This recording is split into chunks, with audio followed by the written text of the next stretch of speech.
In a place where the children of presidents, billionaires, and world-renowned physicians arrive with family legacies behind them, today walked in a girl with nothing, no mother, no father, no home.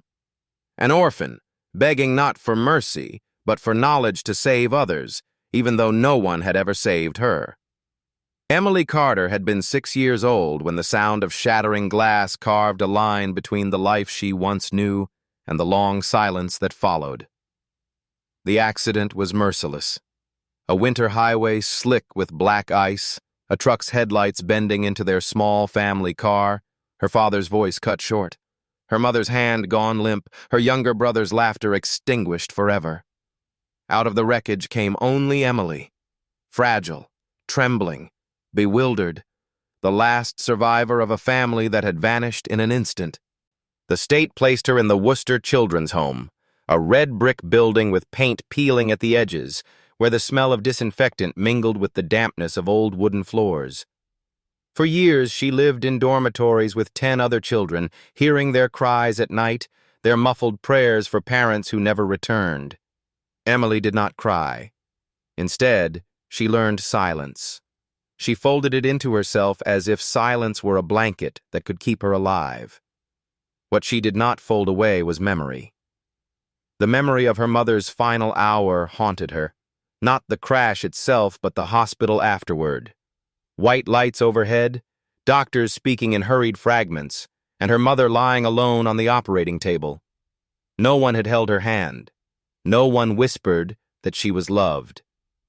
Even at 6, Emily understood the sharp cruelty of solitude at death's door. From that seed of sorrow grew her vow. She would become a physician, not one who chased prestige, but one who made sure no patient died alone. She had no family wealth, no private tutors, but Emily had the library. At the children's home stood a small, nearly forgotten reading room stocked with donated books. Most children ignored it, preferring the playground. Emily, however, was drawn to its dust and silence. One evening, while searching for fairy tales, her hand landed instead on a battered gray volume, Gray's Anatomy. Its pages were thin as onion skin, its ink faded. She opened it, and for the first time saw the delicate latticework of bones, the coiled spirals of the cochlea, the branching rivers of arteries. The language was foreign, foramen magnum, atrioventricular node, alveoli.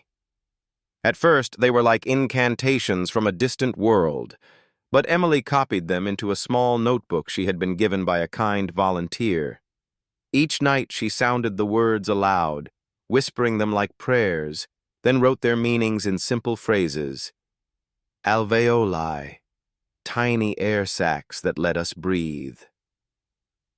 To her, the body was a cathedral, and these terms were its stained glass windows. Years passed. The other children were adopted, aged out, or disappeared into foster families. Emily remained. She swept the floors of the home, folded laundry, and in return received nothing more than food and a bed. But every evening she read Principles of Pathology, donated by a retired doctor, Handbook of Emergency Care, left behind by a nurse. She devoured them slowly, circling words she did not know, searching for clarity. Knowledge became her secret sustenance. By 16, Emily could explain how the heart's electrical system generated a rhythm. She knew that the sinoatrial node, a cluster of specialized cells in the right atrium, acted as the body's natural pacemaker. She understood why oxygen saturation mattered, how hemoglobin carried life in each molecule of blood. Yet she explained it in the simplest words, as though speaking to an imagined grandfather who might ask her kindly, "And what does that mean, child?" The staff at the home began to notice.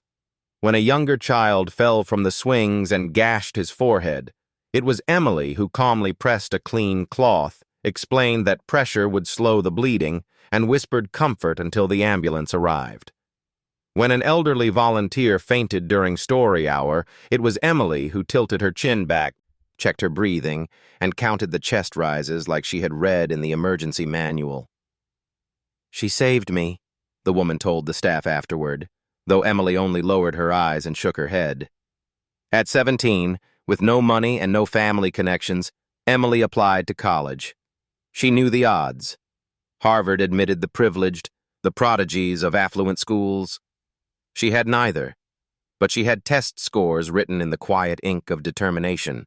She had recommendation letters from social workers who wrote of her discipline, her hunger for knowledge, her calm in crisis.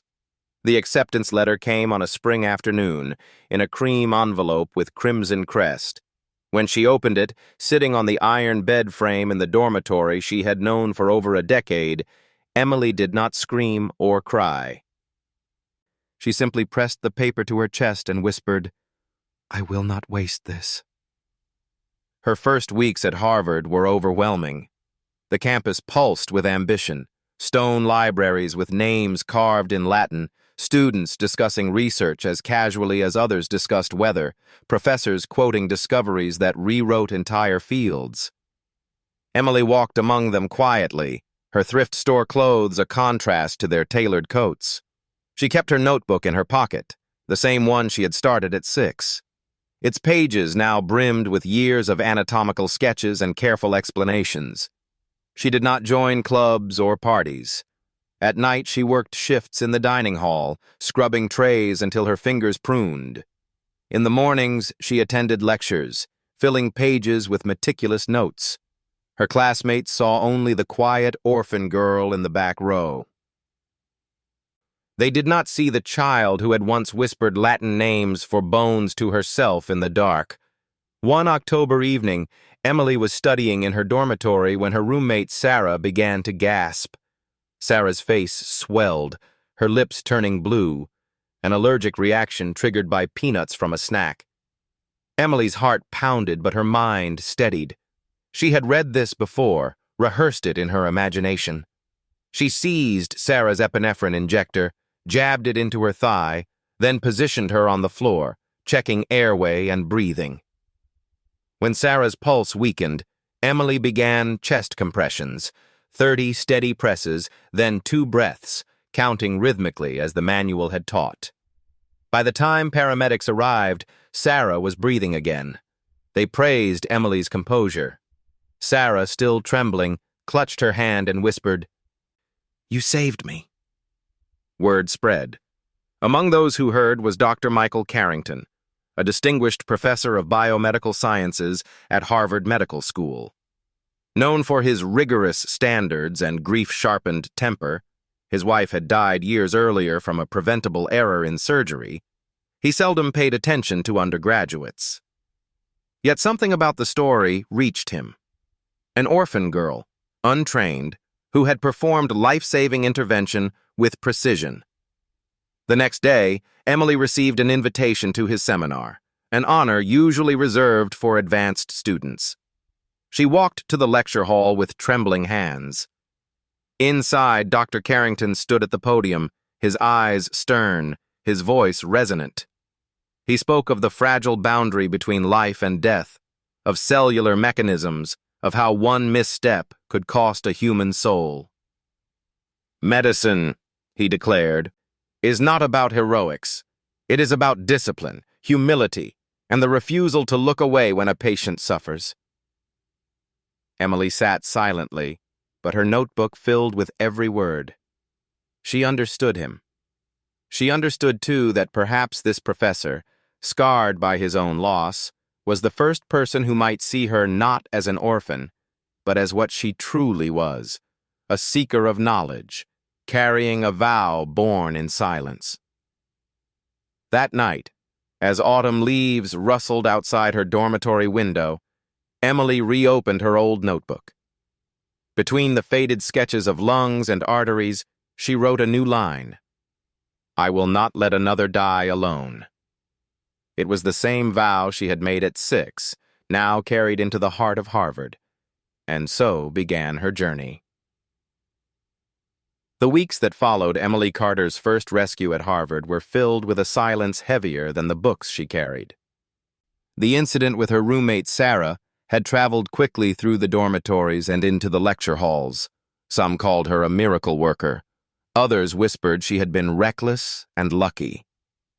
In the world she had entered, where lineage carried as much weight as talent, the idea that an orphan could be competent enough to save a life was difficult for many to accept. Dr. Michael Carrington had invited her into his advanced seminar, a place that few undergraduates ever saw. She had entered that first class quietly, sitting in the back, surrounded by students whose names were legacies: Prescott's, Whitmore's, Halstead's. They carried themselves with the certainty of belonging, while Emily's presence seemed almost accidental, as if the universe had slipped a crack and let her in. Her sweater was plain, her notebook frayed, but her eyes never left the professor. Carrington's voice filled the hall with the weight of lived sorrow. He spoke of DNA repair, of enzymes correcting mistakes in the script of life, of how a single nucleotide misplaced could unravel an entire human destiny. Emily wrote quickly, her pen gliding as though the words themselves were lifelines. When Carrington asked a question about the fragility of replication, most hands shot up with confident, rehearsed answers. When he called on Emily, she spoke softly, almost as if she were afraid to disturb the stillness around her. "The polymerase," she said, "is like a caretaker. It tries to mend the errors of life's script. But sometimes even caretakers fail." There had been silence afterward, a silence different from the dismissive kind she had known at the orphanage. This one carried weight. Carrington did not praise her, nor correct her. He simply looked at her for a long moment, then moved on. But in that gaze, Emily felt something she had never felt before: recognition. The seminar soon introduced practical trials. One morning, Carrington announced that students would be paired and tested with simulated emergencies. "You will respond," he said, his tone as sharp as the chalk in his hand. "Because one day, there will be no mannequin, no classroom, only a life waiting on your decision." Emily was assigned to Nathaniel Prescott III. His name alone carried the sound of privilege, his posture the confidence of someone who had never once been doubted. His father ran a hospital. His grandfather had written textbooks. He looked at Emily as if she were a puzzle out of place. "I hope you can keep up," he muttered, as they prepared, and Emily, as always, said nothing. The scenario came. Anaphylaxis, airway swelling, oxygen plummeting. Nathaniel lunged forward, snatching the injector. His movements were loud, confident, but wrong. He pressed too shallow, missing the muscle. The monitor screamed as the oxygen fell. Emily reached out, steady, adjusted the angle, pressed deeper. The monitor rose. Nathaniel glared, but the test was not finished. The mannequin's pulse collapsed. Nathaniel froze. Emily began compressions, her hands firm, her voice counting each beat. 30 compressions, 2 breaths, again and again until the rhythm returned. The monitor steadied. Carrington's eyes never left her. When the exercise ended, he turned to Nathaniel first. "You hesitated," he said flatly. Then to Emily, "You acted." His voice carried no warmth, but neither did it carry dismissal. "Remember? Pedigree saves no life. Skill does."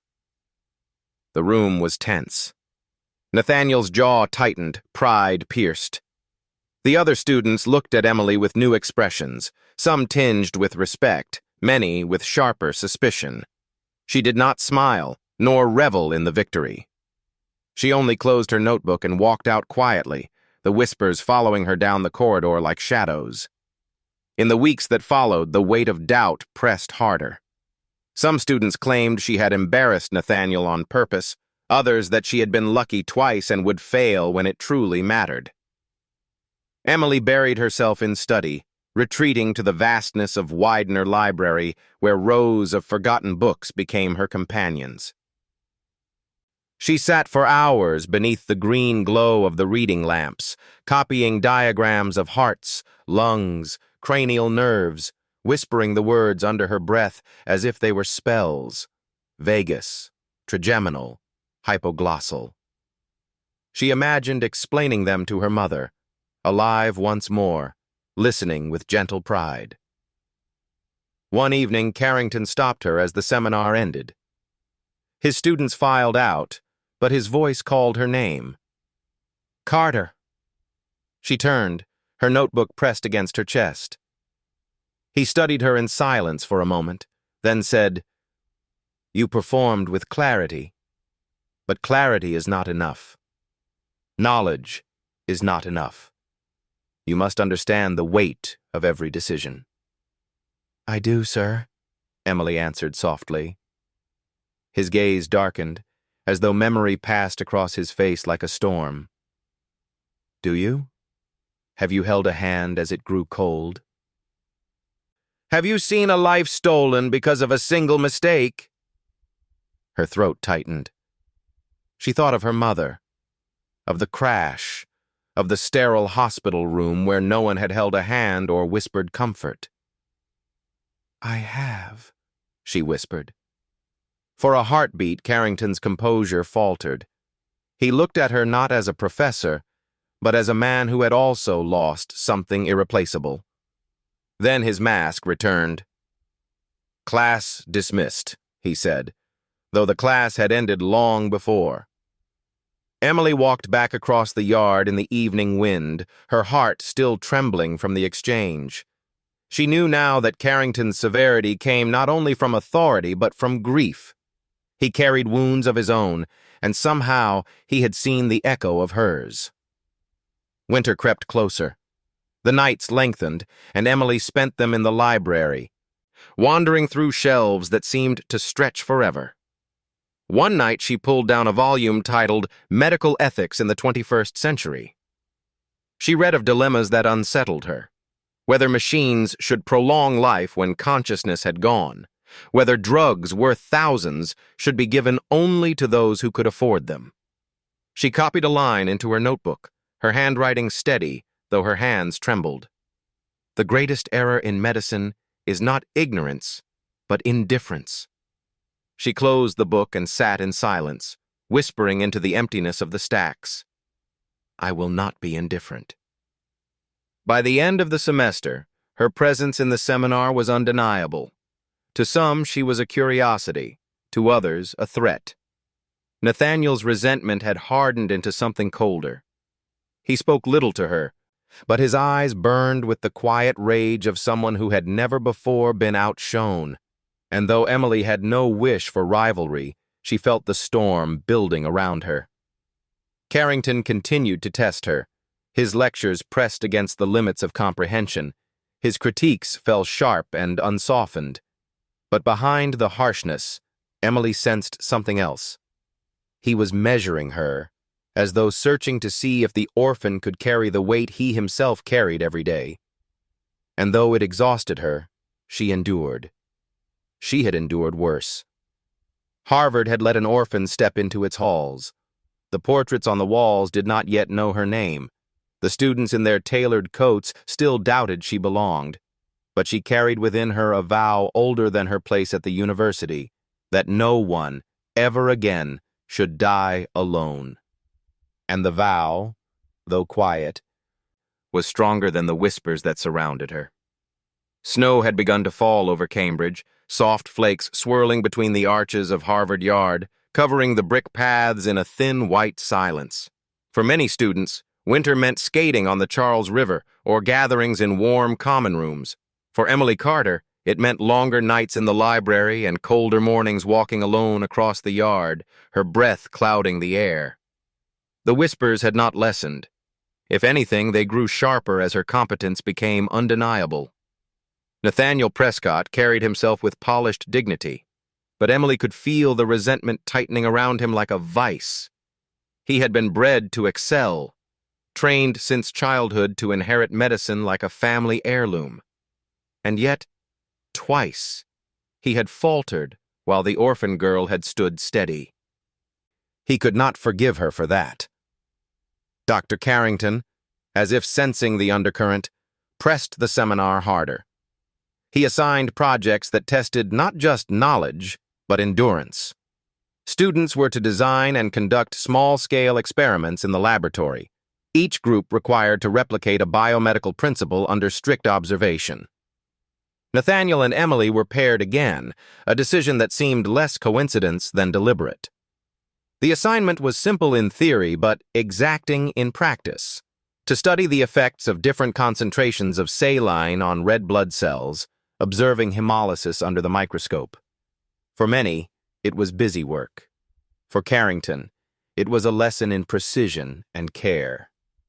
A single miscalculation would shatter the fragile cells, just as a single misjudgment could harm a patient. Emily approached the work with quiet diligence. She measured each solution carefully, her hands steady, her eyes focused.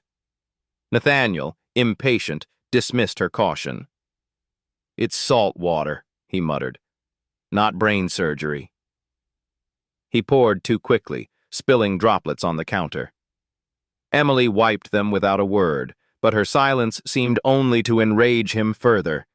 When they placed the slides under the microscope, Nathaniel insisted on taking the first look.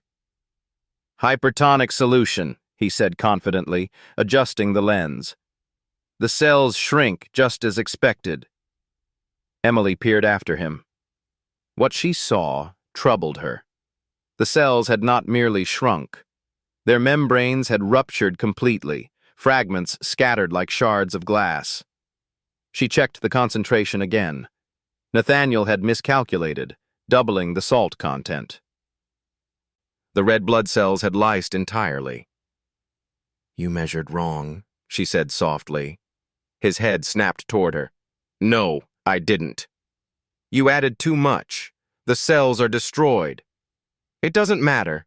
Carrington won't know." "He will," Emily replied. "And more than that, it matters because accuracy always matters. One error in the lab can mean one error at the bedside." Her calm tone only fueled his anger. "You think you're better than me because you've memorized a few textbooks in your orphanage? You don't belong here, Carter. You're an accident, a charity case." The words struck like blows, but Emily did not flinch. She returned her gaze to the microscope, adjusted the focus, and began again, preparing a new sample with painstaking care. Nathaniel watched, his jaw tight, then turned away. The next day, Carrington arrived to inspect their results. He examined the slides, his expression unreadable. "Prescott," he said, "these are unusable. Carter, these are precise. You understand the lesson." Nathaniel's face flushed. Carrington's voice, though even, carried a blade of truth. "In medicine," he said, "arrogance is lethal. Carter, you proceed. Prescott, observe." Nathaniel's humiliation was complete. The other students looked on, some with sympathy, others with barely concealed satisfaction. But Emily felt no triumph. She only wished the bitterness would end. Yet she knew it would not. The simmering tension reached its peak a week later during another lab session. This time, they were working with volatile chemicals to simulate enzymatic reactions under controlled conditions. Safety was paramount. Carrington had drilled that into them. Emily followed every instruction precisely, checking and double-checking. Nathaniel, seething with quiet rage, moved recklessly. He reached for a flask without goggles, his hands unsteady. Emily saw the danger instantly. "Stop," she said sharply. "That solution is unstable, you'll—" Before she could finish, the flask slipped. A hiss of vapor rose, acrid and sharp. Students gasped. The liquid spread across the bench, dangerously close to igniting. Without hesitation, Emily seized the neutralizing agent, pouring it swiftly over the spill. The reaction fizzled, the danger contained. The room filled with tense silence broken only by the hum of the ventilation system. Carrington strode forward, his eyes blazing. "Who handled that flask?" No one spoke. Emily lowered her hand, still holding the neutralizer. She could feel every eye in the room. She could protect Nathaniel by saying nothing. But truth weighed heavier than mercy. "Prescott," she said quietly. Carrington's fury erupted. "Do you understand what you nearly caused? This is not a game. In a hospital, that mistake would not spill on a table. It would spill into a vein, into a life. One careless hand, and a patient dies." Nathaniel stood rigid, his face pale. Carrington turned to Emily. "And you? Why did you intervene?" Her voice was steady. "Because it mattered." Something flickered in his eyes, the faintest trace of respect. He turned back to the class. "Learn this lesson now, or leave. Medicine does not forgive." The incident rippled through the seminar like fire through dry grass. Nathaniel's pride was shattered. Emily became, in the eyes of many, both more remarkable and more suspect. She had saved the day again, but her very competence isolated her further. Some students admired her, others resented her more fiercely. That night, Emily returned to her dormitory exhausted. Sarah asked what had happened, and Emily only shook her head. "It was nothing," she murmured. But as she opened her notebook and wrote down the events, her hand lingered over a single phrase. "One error can cost a life." She remembered Carrington's question weeks earlier, if she had ever held a hand as it grew cold. She remembered her mother's hand slipping away in silence. She remembered the orphanage nights, when she held younger children as they cried themselves to sleep. She knew the weight of error, the weight of loss. She carried it with her every day. Carrington, too, carried his own weight. Though he never spoke of it, the rumor had spread. His wife had died because of a preventable mistake during surgery. The knowledge had carved him into the severe figure he was now, a man whose every word struck like steel. Perhaps that was why he watched Emily with such intensity. He recognized in her the same vow he had once made, the vow to never allow indifference, to never forgive carelessness. As the semester moved forward, Emily found herself caught between admiration and suspicion, support and hostility. She studied harder, worked longer, but knew that no amount of precision could silence the whispers. To many, she was still the girl from the orphanage, the charity case who did not belong. Yet to Carrington, she was becoming something else entirely, not just a student, but a test, a reminder, a fragile hope that the covenant of medicine could still be kept. And though Emily did not yet know it, the trials ahead would demand more than skill. They would demand everything she had ever endured, every loss she had ever borne, every ounce of silence she had learned to carry. For the storm around her was only beginning to break. The new semester began with the yard still wrapped in snow, paths shoveled into narrow corridors where students hurried in scarves and gloves, their laughter rising in clouds of frosty breath. Emily Carter walked alone, her books pressed against her chest, her steps steady across the icy ground. She had survived her first term at Harvard, but survival here was never the same as belonging. Dr. Michael Carrington had grown more attentive, though his attentions came in forms no student desired. His critiques were sharper, his demands higher. In class, he called on Emily more than others, pushing her into the silence of scrutiny. When she answered, he neither praised nor comforted, only nodded as if to say, "You did not fail, but you will be tested again." One evening after seminar, he asked her to remain behind. The others filed out quickly, eager to escape the chill of his authority. Emily waited, notebook in hand, her breath shallow. "Carter," he said at last, pacing slowly before the blackboard. "You've shown composure under pressure. Twice, perhaps 3 times.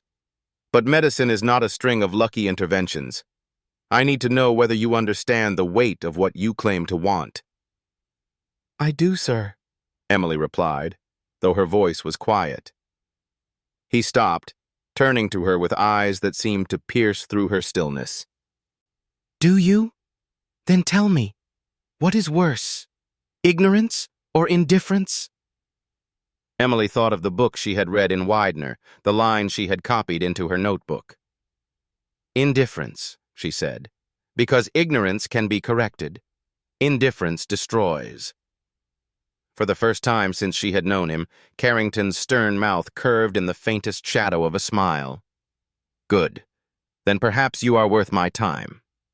He gestured toward the door. "Come to the medical school tomorrow evening. Lab 3. Do not be late."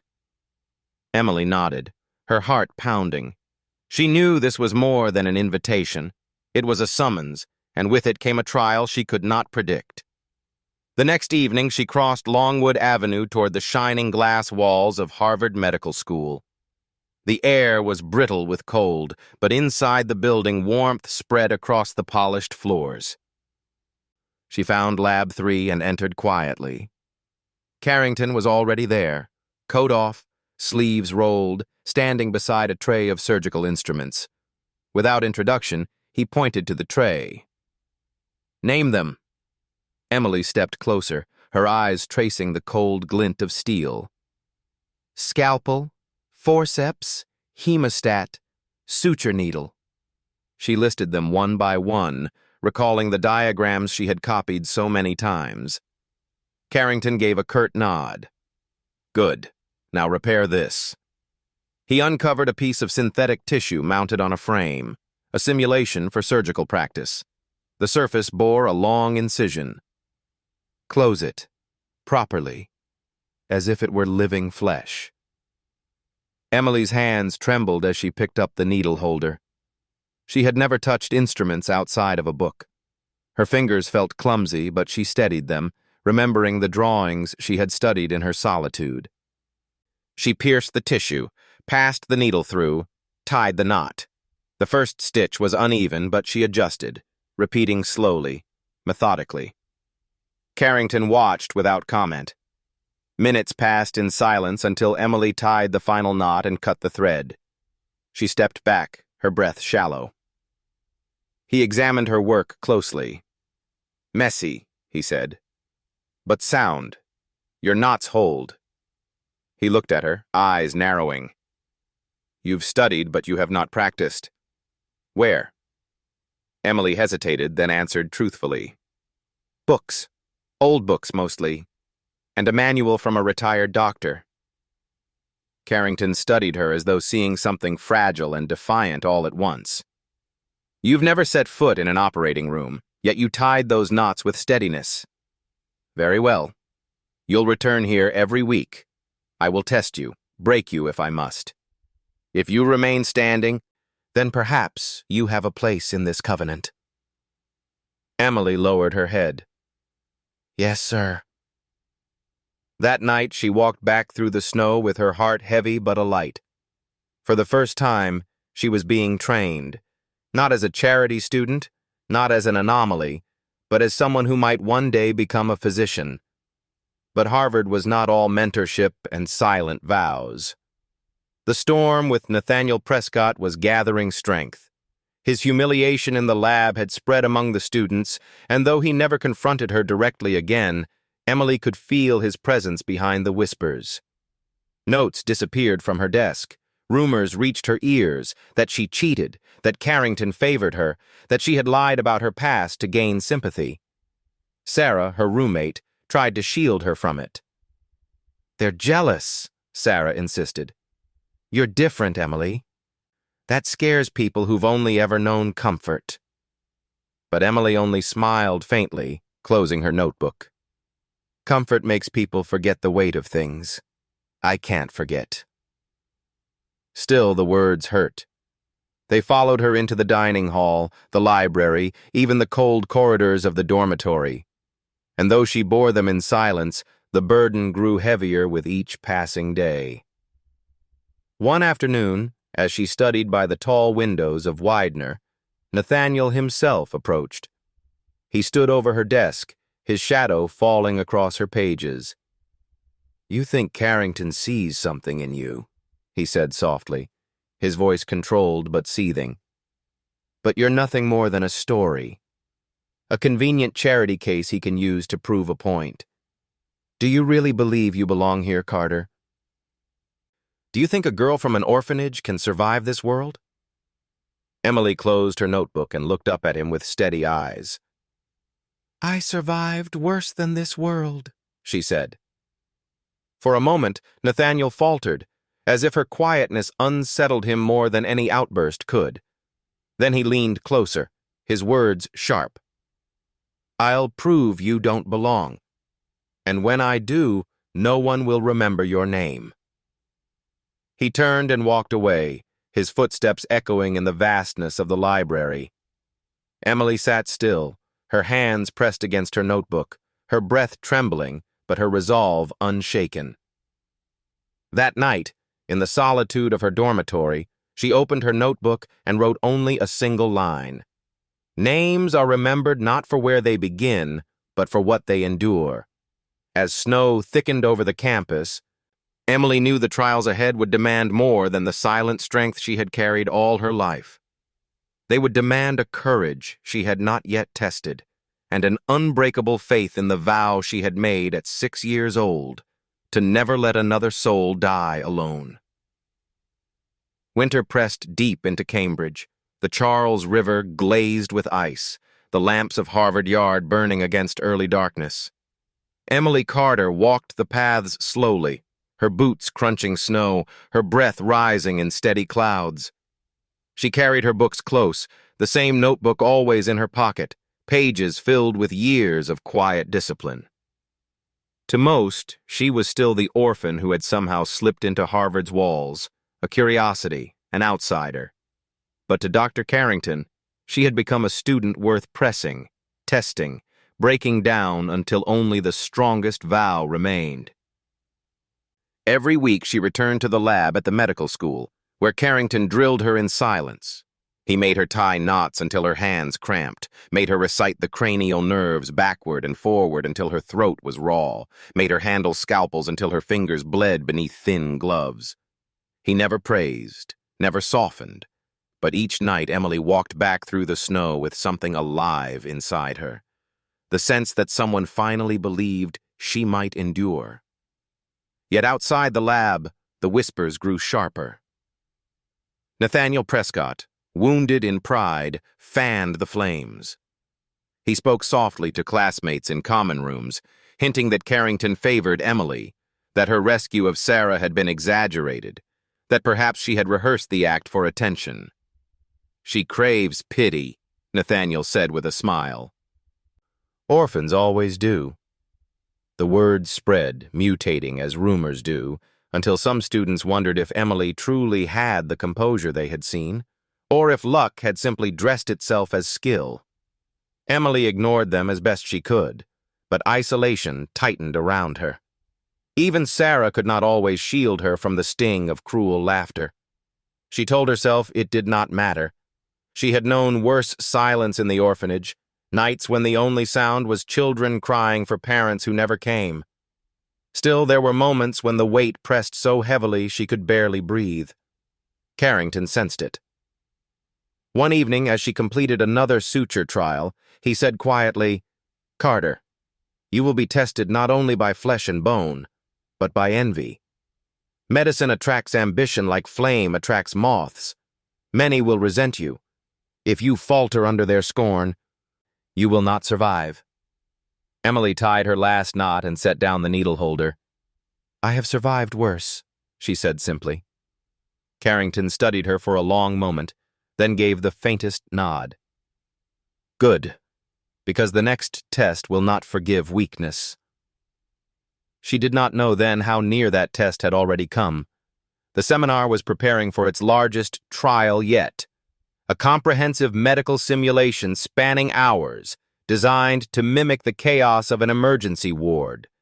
Students would be divided into teams, each responsible for diagnosing, stabilizing, and treating a critically ill patient.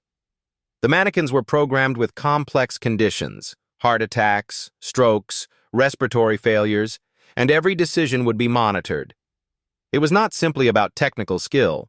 It was about leadership, calm under pressure, and the ability to carry responsibility when panic threatened to consume the room. Carrington announced the exercise with his usual severity. "This is not theater," he told them. "Every error will be logged, every hesitation noted. Treat these mannequins as lives, because one day the difference will be only that they bleed." When the teams were posted, Emily saw her name beside Nathaniel's. A ripple passed through the room. Some students smiled knowingly, others whispered. It was clear to all. This pairing was a crucible. On the morning of the trial, the lab was transformed into a ward. Alarms pulsed softly, monitors glowed, trays of instruments gleamed under harsh light. Emily tied her hair back, pulled on gloves, steadied her breathing.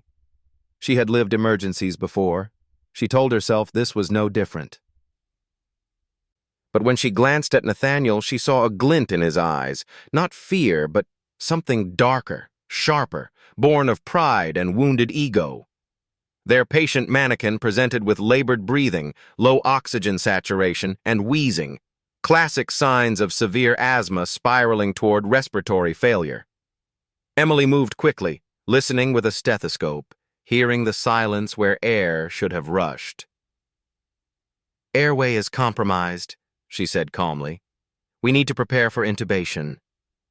Nathaniel shook his head. "It's not asthma. Look at the skin. Flushed. This is sepsis. Broad-spectrum antibiotics, not intubation." Emily frowned. The evidence was clear. The mannequin's chest barely rose, oxygen dropping. "If we delay the airway, the patient dies." Nathaniel ignored her, already preparing a syringe. His movements were quick but reckless. Emily stepped in front of him, her voice steady. "If you give that, it will mean nothing if the patient can't breathe." The monitor beeped urgently. Oxygen saturation, 60%. Time slipping away. "Move," Emily said, reaching for the laryngoscope. Nathaniel's voice cut like ice. "You think you're leading this?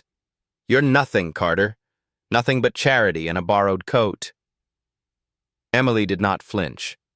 She placed the laryngoscope, visualized the airway, passed the tube. Her hands were steady, her mind quiet, as if the years of whispers and loneliness had prepared her for this single moment of clarity. The tube slid into place. She connected the bag, delivered a breath. The chest rose. The monitor climbed. 70, 80, 92%. The room was silent but for the steady beeping of oxygen restored. Carrington's voice broke the stillness. "Enough."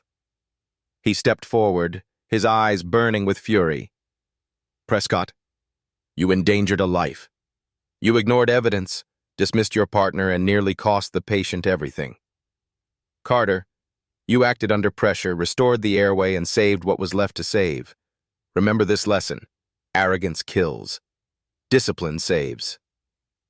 Nathaniel's face was pale, his hands trembling with rage and humiliation. But Carrington was not finished. He turned to the class at large. "Do not think pedigree shields you. Do not think money or legacy can protect you from the truth. Medicine does not care whose name you carry. It cares only for the hands that hold the dying." He looked at Emily, his gaze steady, almost fierce. Today, Carter showed what it means to carry that weight. Learn from it, or leave. The silence that followed was heavy. Emily lowered her eyes, not from shame, but from the enormity of the moment. She had not sought triumph, only to do what was necessary. Yet now the room was changed. Some students looked at her with new respect, others with sharpened envy, but none could deny what they had witnessed. Nathaniel left the room without a word, his footsteps echoing down the corridor. His defeat was public. his pride shattered. But Emily knew this was not the end of his resentment. Pride did not die easily. It turned inward, sharpened, waited. That night, alone in her dormitory, Emily opened her notebook and wrote in the margin of a page already filled with diagrams of lungs, airway first, always. Without breath, there is nothing. She closed the book and sat in the quiet, her heart steady. She thought of her mother's last breath, of Sarah's gasping collapse, of the mannequin whose chest had risen under her hands. She carried each breath as a vow. Outside, snow continued to fall, blanketing the yard in white silence. Harvard's walls held many names, many legacies. Hers was still written only in a notebook, fragile and unseen. But with every test, every trial, she carved it deeper, until one day it would be indelible. And somewhere in the shadows of the medical school, Dr. Carrington watched her progress with a mixture of severity and something else he had not felt in years: hope. The weeks after the simulations settled like snow that refused to melt, covering Harvard's stone courtyards in a silence that carried both awe and suspicion. Emily Carter walked through the yard as she always had, quiet, her books pressed against her chest, her head bowed against the wind. Yet everywhere she went, eyes followed her. Some carried admiration, others envy, and still others the strange curiosity reserved for miracles. Sarah told her often, "They talk about you all the time, Emily. Some say you're gifted, some say you're reckless, but they all talk." Emily only smiled faintly. She had learned long ago that whispers never truly stopped. At the orphanage, children had whispered about the girl who never cried. At Harvard, they whispered about the orphan who had saved lives. Whispers were like the wind, cold, constant, impossible to silence. What mattered was that she kept walking. Dr. Carrington, after the trial, grew harsher and more exacting. Yet beneath his severity, Emily sensed a shift. He summoned her more frequently to Lab 3, where he drilled her with questions about pathology, about anatomy, about the ethics of care. "Why intubate before administering medication?" he demanded one evening, his voice sharp. "Because without oxygen, every cell fails," Emily answered. "Why pressure on a wound before searching for the source?" "Because without blood, there is no life to save." "Why must you explain every step to the patient, even if they are unconscious?" Emily hesitated, then said softly, "Because even the unconscious deserve dignity." For a long moment Carrington did not speak. Then, with the faintest incline of his head, he said, "Good." His tests became more personal. He placed her hands on synthetic arteries, demanded she repair simulated ruptures within minutes, shouted questions about drug interactions while she tied sutures, forced her to keep her voice steady as if patience depended on her calm. He gave her no rest, no comfort. But every evening she left stronger. She began to realize that Carrington was not only teaching her medicine.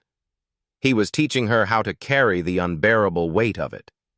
But outside the lab, the storm gathered darker clouds. Nathaniel Prescott no longer confronted her openly. His humiliation during the simulation had been too public, his pride too deeply wounded. Yet Emily felt his presence in the edges of every room. He spoke softly to classmates in corners, his words slipping like poison. He spread the idea that Emily had manipulated Carrington, that she had feigned her composure for attention, that she was an orphan, desperate for recognition. "She wants to be seen as special," he said with a bitter smile. "But she's fragile. One day she'll break." The whispers turned colder. When Emily entered the library, conversations paused. When she walked into the dining hall, eyes turned away. Even Sarah could feel the chill. "They're afraid of you now," she told Emily one night. "Afraid because you did what they couldn't. Nathaniel feeds on that fear. Emily closed her notebook, staring at the diagrams of lungs she had copied so carefully. Then let him feed, she said softly. I'm not here for them. But the isolation grew heavier. It pressed in the quiet hours, when the lamps burned low in Widener and the vast silence of the library wrapped around her. It pressed in the dormitory, where Sarah's kindness could not fill the emptiness. It pressed in her dreams, where she still saw her mother's hand lying cold and alone. One evening, Carrington found her in the lab after hours, sitting with her notebook open but her pen still. He paused in the doorway, then stepped inside, his footsteps echoing on the tile. You are tired, he said, not as a question but as a statement. I am, Emily admitted. He studied her face. Do you regret it, coming here? Emily closed her notebook slowly. I regret that I could not save her. My mother. That is what I regret. But being here? No. Because here I learn how not to fail the next one. Carrington's gaze softened almost imperceptibly. Good, he said quietly. Because the world will try to make you regret. It will remind you every day of what you are not. But medicine will demand you stand anyway. Emily nodded, her throat tightening. In that moment, she realized that beneath his harshness, Carrington was not only teaching her, he was guarding her in his own severe way. But Nathaniel was not finished. He watched Emily grow under Carrington's shadow, and his resentment twisted into resolve. He began collecting fragments of rumor, pieces of half-truths, shaping them into something more dangerous. He whispered that Emily had falsified her orphanage records to gain a scholarship, that her story was embellished for pity, that her rescues had been exaggerated tales. One afternoon, Emily found a note slipped into her notebook, written in a sharp, unfamiliar hand. Fraud has no place here. Leave before you are exposed. She sat in silence, the paper trembling in her hands. She did not show it to Sarah, did not tell Carrington. She folded it into the back of her notebook and closed the cover, her jaw set. But inside, a shadow grew. Not fear, but the memory of every time someone had tried to erase her existence. Every time a foster parent had called her damaged, every time a child at the orphanage had whispered that she was strange. Now, at Harvard, the whispers had taken a new form, but their weight was the same. She wrote in the margin of her notebook that night, "Truth does not fear shadows." Still, the storm was coming. Nathaniel's campaign of doubt was gathering weight, and Harvard, an institution that revered names and legacies, was fertile ground for suspicion. Emily would have to endure more than envy now. She would have to endure attack. And Carrington, watching her from behind his severe gaze, knew it. He had seen ambition curdle into cruelty before. He recognized the danger in Nathaniel's eyes, the same danger he had once seen in colleagues who valued prestige over life. He resolved quietly that he would not allow history to repeat itself. But Emily did not yet know how deeply her trial would cut, nor how heavy the cost of truth would soon become. She only knew the vow she had carried since childhood, the vow that steadied her hand no matter how sharp the storm. Never let another soul die alone. And in the silence of the yard that winter, as the snow fell heavy and unbroken, that vow was the only warmth she had left. By early spring, the snow had begun to soften, dripping from the eaves of Harvard's brick buildings, though the air still carried the sharpness of winter. Students walked with lighter coats and quicker steps, eager for warmth, for the turning of the season. But for Emily Carter, no season had yet changed. The whispers clung as tightly as the frost. She moved as she always had, quiet, head bowed, notebook close to her chest. Nathaniel Prescott's resentment had grown colder, sharper, and though he rarely spoke to her directly, Emily felt his campaign like a pressure in the air. The note accusing her of fraud still lay folded at the back of her notebook, its words etched into her silence. She had not shown it to anyone, not even Carrington. To reveal it would feel like giving it power. Yet each time she opened her notebook to copy another diagram of the heart or lung, she felt the paper waiting, as if it were reminding her that enemies did not sleep. Carrington announced the mid-semester examination with his usual severity. It would not be a written test, but a public demonstration. Each student would be presented with a case in front of the seminar, symptoms, vital signs, lab results. They would be expected to diagnose, propose treatment, and defend their reasoning under questioning. "You will not have time to doubt," Carrington said. "You will have only time to think and to speak. Doubt later in silence, but in the room of a patient you must not falter." The announcement electrified the class. For most, it was a chance to prove themselves before Carrington, whose approval could shape a career. For Nathaniel, it was something more.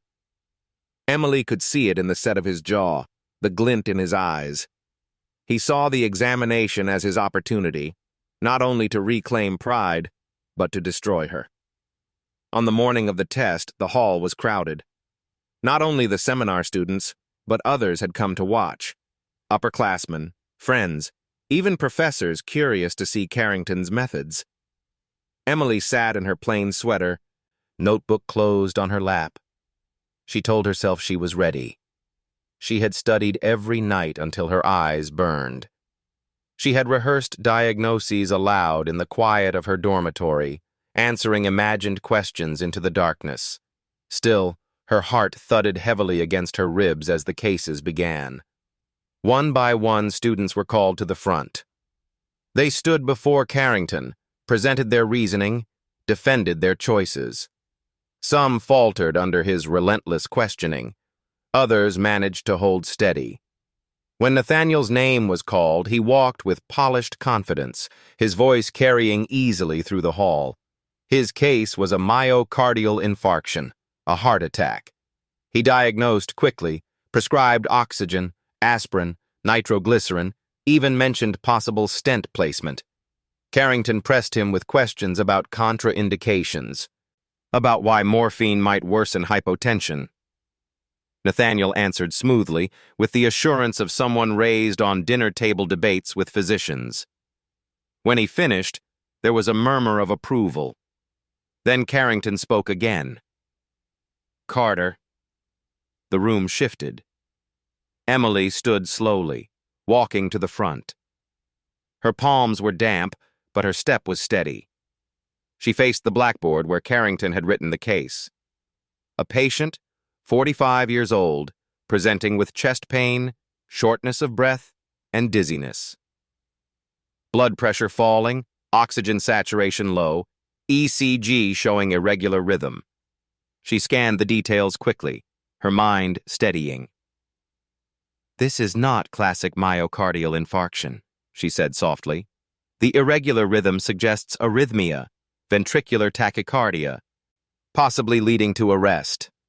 She outlined the immediate steps: securing the airway, providing oxygen, preparing for cardioversion if the rhythm deteriorated.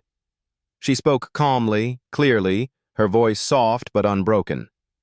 Carrington narrowed his eyes. "Why not assume infarction? The patient has chest pain." Emily lifted her chin slightly. "Because chest pain is not the only signal. The arrhythmia is more urgent. If we delay, the patient dies before we can even confirm infarction.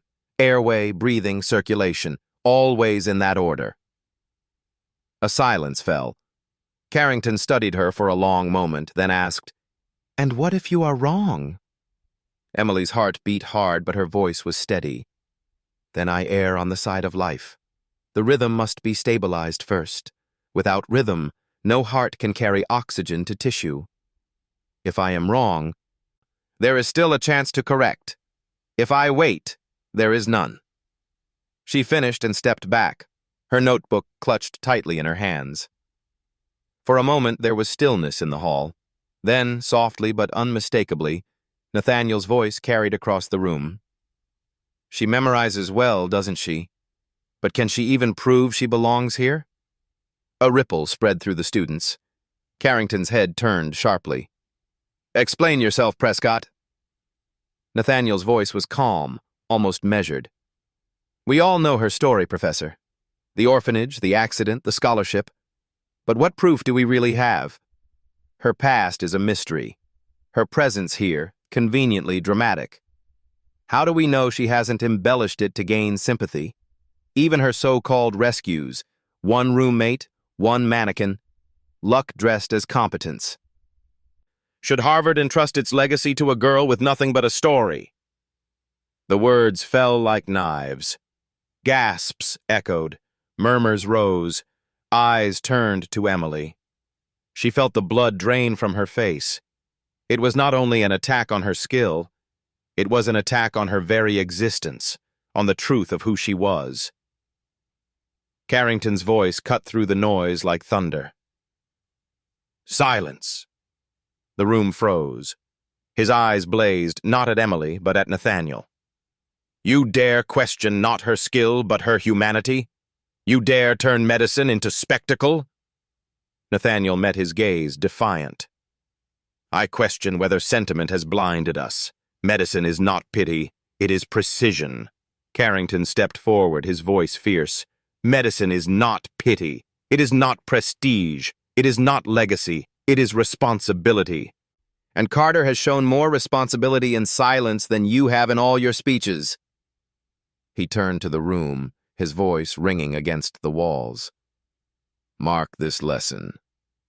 In the ward, a patient does not care for your name, your wealth, your inheritance. They care only that when their breath falters, when their heart fails, someone stands beside them who will not look away. Carter has not looked away, and until you can say the same, Prescott, you will remain a danger to medicine. The hall was utterly silent. Nathaniel's face burned with humiliation, but he did not speak. Emily stood motionless, her notebook pressed to her chest, her breath caught in her throat. Carrington turned to her, his voice lower now, though still hard. You may sit, Carter. She returned to her seat in silence. Sarah's hand brushed hers gently. But Emily did not move. Her heart still pounded. Her mind still replayed the words Nathaniel had flung like stones. She had endured whispers all her life, but never before had her very truth been questioned in the open. That night in her dormitory, she opened her notebook and wrote a single line across the margin of a page already filled with diagrams of the heart. Truth may be doubted, but it cannot be erased. She closed the notebook and placed it beneath her pillow, as if to anchor herself against the storm. Yet even as she tried to steady herself, she knew this was not the end. Nathaniel's pride had been wounded again, this time in front of an entire hall. His humiliation burned brighter than ever. He would not forgive her. And Carrington, though he had defended her, now carried her deeper into his own shadow. His words had marked her not only as a student but as a symbol, and symbols attract both faith and fury. The spring thaw melted the snow from Harvard's courtyards, but for Emily Carter, the storm had only just begun. Spring had softened the yard. The snow was gone, the ground damp with thaw, and crocuses pushed their way through patches of earth between the ancient brick paths. Students gathered in clusters on the grass, reading, laughing, planning for futures that seemed assured. Emily Carter walked through them quietly, as always, her books clutched close, her sweater still plain though the air had warmed. The memory of the examination still weighed heavy in her chest. Nathaniel's words had cut deep, but Carrington's defense had been fiercer than anything she could have imagined. Still, Emily felt no triumph. To be defended in public was to be marked, and being marked at Harvard meant standing alone in sharper ways than before. Nathaniel's humiliation had burned in his silence. He did not confront her openly again, but Emily sensed the new edge in him. He no longer whispered rumors. He planned in darker ways, waiting for the moment when her steadiness would falter. Emily knew this, though she did not know how it would come. She only knew that the air around him had changed. Where once there had been arrogance, now there was something sharper, colder. Carrington increased his demands. His lectures grew longer, his tests harder. He assigned Emily additional exercises, sometimes calling her to the medical school late at night to practice on synthetic tissues, to answer questions about drug dosages, to explain obscure mechanisms of disease. "You will be challenged beyond knowledge," he told her one evening as she tied her 10th suture with aching fingers. "You will be challenged by exhaustion, by fear, by cruelty.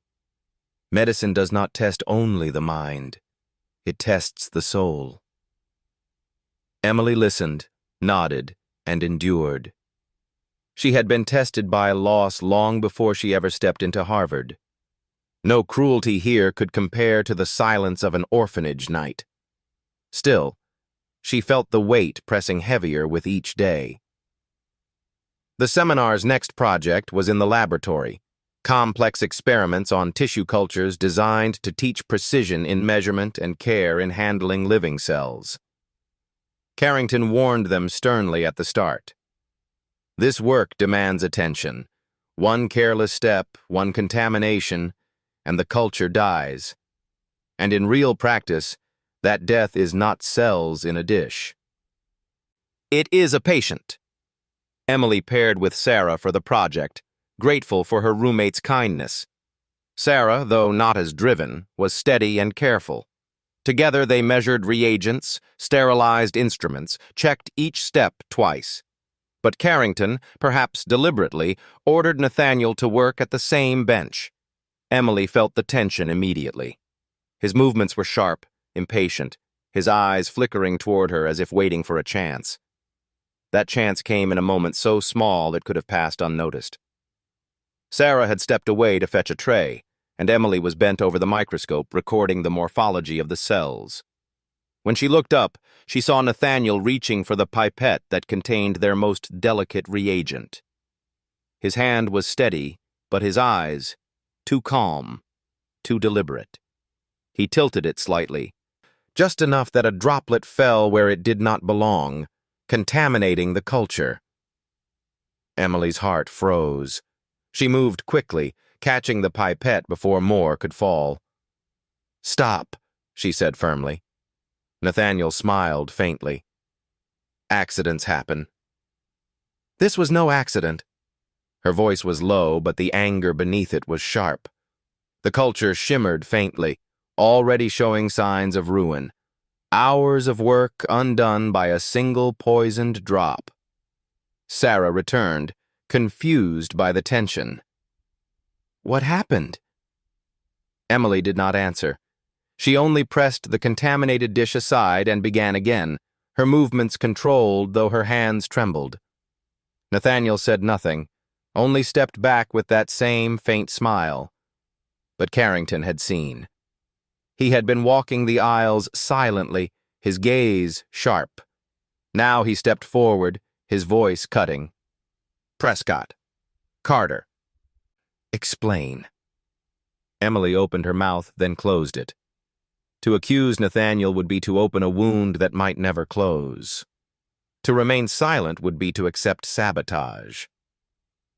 She looked at the ruined culture, then at Carrington's eyes, which seemed already to know. "An error," she said quietly. Carrington studied her for a long moment. "Carter, you take responsibility for what is not yours. That is dangerous. Prescott, you are dismissed from this project." Nathaniel's face burned. "You can't." "I can," Carrington said, his voice like stone. "Leave." Nathaniel hesitated, then slammed his notes shut and stalked out, the door echoing in his wake. The room was silent. Sarah looked at Emily with wide eyes, but Emily only bent again to her work, her voice steady. "We start over." That night, alone in her dormitory, Emily opened her notebook and wrote, "Some errors are deliberate, but still, we repair what we can." She closed the book and placed it beside her pillow. But the incident did not end there. Word spread quickly, as it always did. Some said Nathaniel had made a mistake, others that Emily had provoked him, still others that Carrington had humiliated him unjustly. Nathaniel himself said nothing, but Emily could feel the danger in his silence. It was no longer the resentment of pride. It was something colder, something waiting for the moment to strike harder. Carrington called Emily to his office 2 days later. He sat behind his desk, his hands folded, his eyes heavy with thought. "You covered for him," he said without preamble. Emily lowered her gaze. "It would have been my word against his." "The whispers are already loud." Carrington's voice sharpened. "So you would let deceit stand?" "No," Emily said softly. "But I would choose my battles." Carrington leaned forward, his eyes piercing. "Carter, if you choose silence where truth must be spoken, you will lose more than battles. You will lose lives.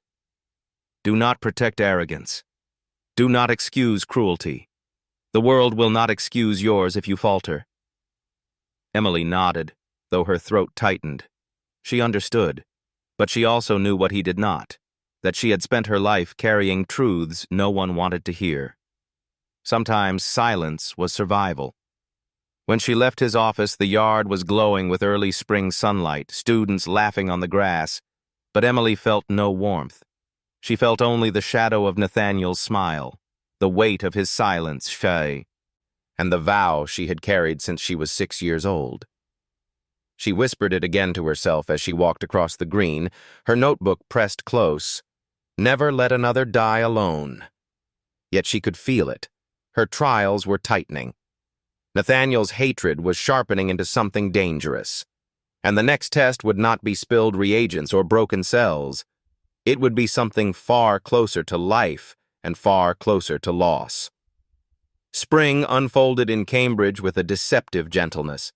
Blossoms appeared on the trees lining the Charles, the air warmed, and students carried books out onto the grass to read in sunlight, at last free from winter's hold.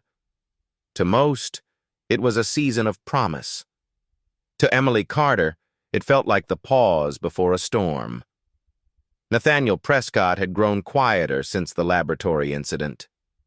Too quiet. His arrogance had once filled every corner of the seminar, but now he moved with the restraint of someone who had been wounded and was waiting for the wound to harden into something sharper. Emily noticed the way his eyes lingered on her in class, not with open hostility, but with something colder. She had lived long enough among shadows to know silence often concealed danger. Carrington seemed to sense it too. His watch over Emily grew more deliberate, though his words remained as harsh as ever. He tested her without pause, forcing her to defend every answer, every decision. "Precision is not enough," he told her one evening as she practiced on tissue models. "You must carry judgment as if every second matters, because it does." Emily nodded, her hands steady even as fatigue gnawed at her. "I know," she said softly. "Do you?" Carrington pressed. "Because hesitation kills, but arrogance kills faster." Emily thought of Nathaniel's face in the simulation hall, the way he had nearly let a mannequin suffocate because pride refused to yield. She thought of the contaminated culture in the lab, the deliberate drop of reagent. She nodded again. "I know." The next test came suddenly. Carrington announced that the seminar would conduct a full-scale emergency drill with live volunteers, actors trained to simulate patients, with vital signs wired to monitors for realism. Teams would rotate through, each confronted with a different crisis. It was meant to be the closest they would come, as students, to the chaos of a real emergency ward. The atmosphere on the day of the drill was electric. Students whispered nervously, adjusting their coats, reviewing notes one last time. Carrington stood at the front, his arms crossed, his face carved from stone. "This is not theater," he reminded them. "This is rehearsal for the day when the actors are gone and the suffering is real. Fail here, and no one dies. Fail later, and someone does. Treat it as if today matters, because it does." When Emily's team was called, her chest tightened. To her dismay, Nathaniel was assigned alongside her. She saw the flicker of satisfaction in his eyes as he stepped to the bed where their patient lay, a middle-aged man clutching his chest, his face contorted in pain, the monitor showing rapid arrhythmia. Emily moved first, checking airway, breathing, circulation. "He's unstable," she said calmly. "Prepare for cardioversion." Nathaniel shook his head. "It's indigestion," he said loudly enough for others to hear. "Look at the history. Epigastric pain after eating. We waste time with shocks, we lose him." Emily stared at the monitor. "This is no stomach ache. Look at the rhythm. Ventricular tachycardia. If we delay—" But Nathaniel was already moving, reaching for a syringe. "Morphine. It will calm the pain." Emily's blood ran cold. Morphine would drop blood pressure further, worsening the arrhythmia. Administered now, it could kill. She stepped in front of him, her voice sharp for the first time. "Stop! That will kill him." Nathaniel's jaw tightened. "And what will you do, Carter? Lecture him to health?" His voice rose, theatrical for the watching students. "She's an orphan with a story. That doesn't make her a doctor." Emily's hand closed over the defibrillator paddles. Her mind was steady, her vow louder than his words. "Clear," she said firmly, and pressed the shock. The patient jerked. The monitor stuttered, then steadied into a sinus rhythm. Blood pressure rose, oxygen stabilized. The actor coughed and groaned, playing his part, but the monitors told the truth. Life had been saved. The room fell silent. Nathaniel stood frozen, the syringe still in his hand, his face pale with rage. Emily set down the paddles, her breath steady though her hands trembled faintly. She turned to Carrington. He stepped forward slowly, his gaze searing. "Prescott," he said, his voice low but shaking with fury.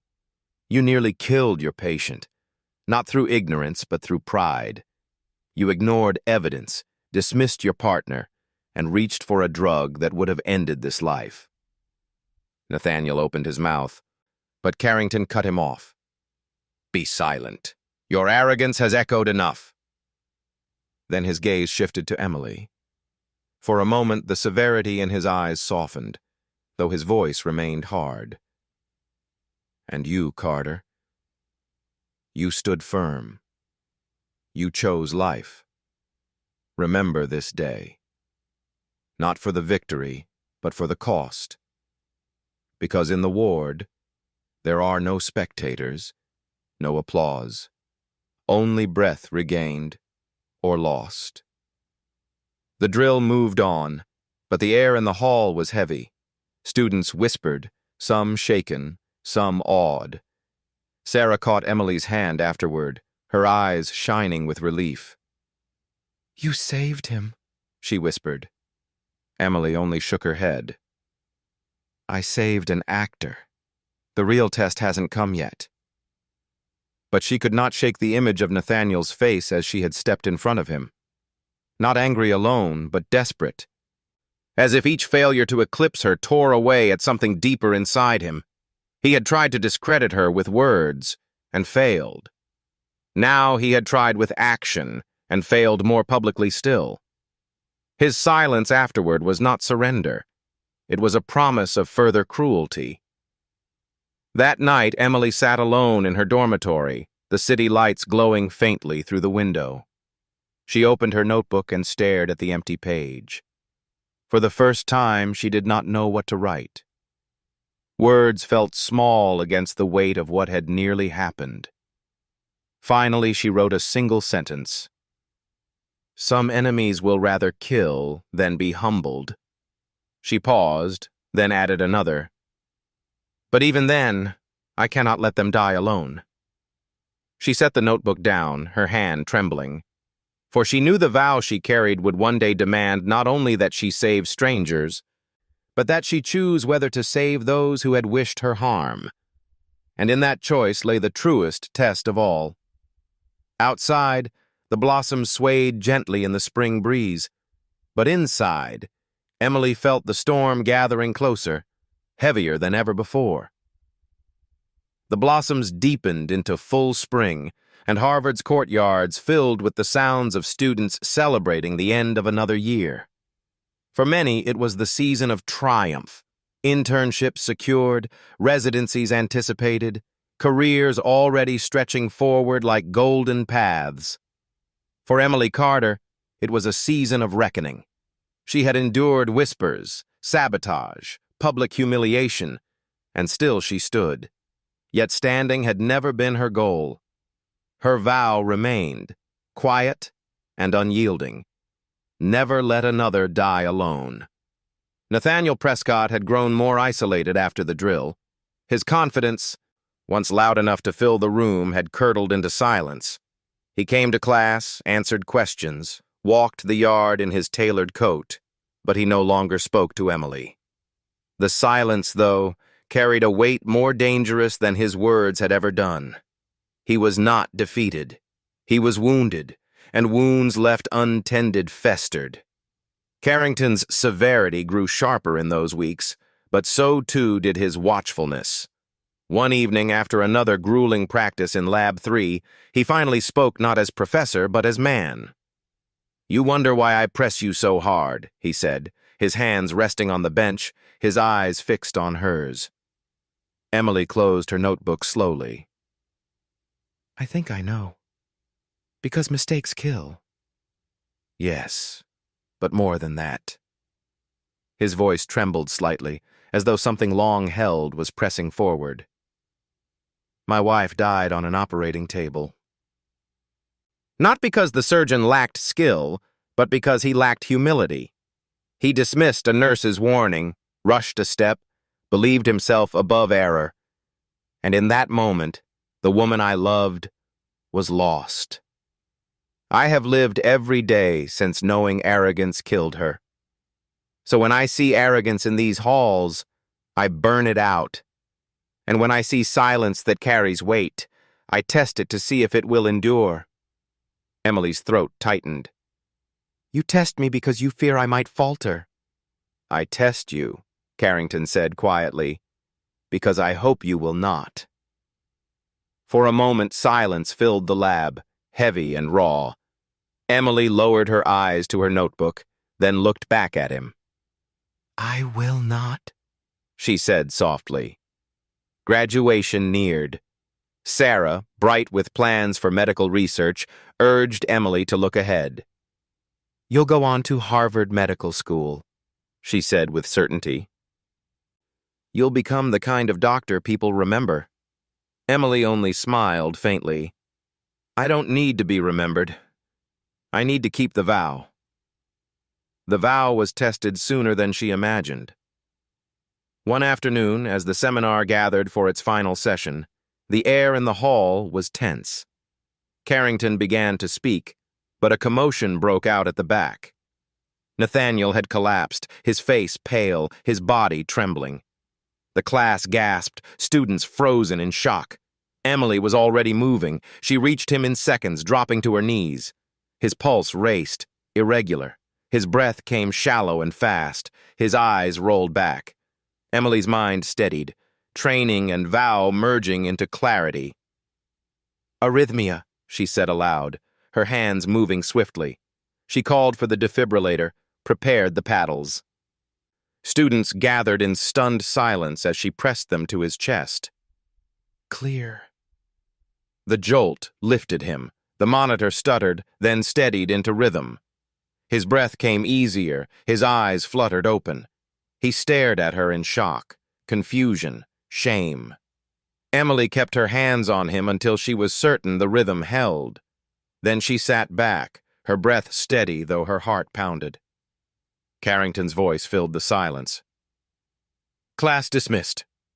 His eyes burned as he looked at Nathaniel, then at Emily. "Remember this day, all of you. Pride nearly killed Prescott. Humility saved him. That is the whole of medicine." The hall emptied slowly, whispers filling the air. Emily rose quietly, her hands still trembling. Nathaniel tried to stand but stumbled. For a moment, his eyes met hers. There was no arrogance in them now, only something raw and broken. He opened his mouth, but no words came. Emily only said softly, "No one deserves to die alone."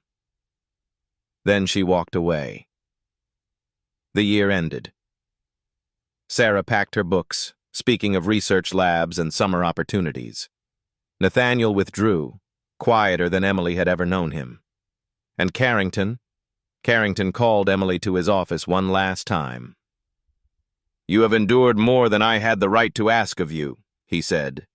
"I pressed you because I saw in you something I feared was lost. You remind me of what medicine should be. Where will you go from here?" Emily placed her notebook on his desk, the same notebook she had carried since she was 6, its pages filled with sketches, definitions, vows. "Home," she said. "Back to Worcester, to the children's home. They need teachers, not surgeons. And if I can teach one child that life has worth, that knowledge can heal, then my vow continues." Carrington studied her, his stern eyes clouded. At last he said, "Then you are already a physician, title or not." Emily returned to Worcester that summer. The orphanage had not changed. The same red bricks, the same peeling paint, the same smell of old wood and disinfectant. But she changed it. She gathered the children in the reading room where she had once found Gray's Anatomy.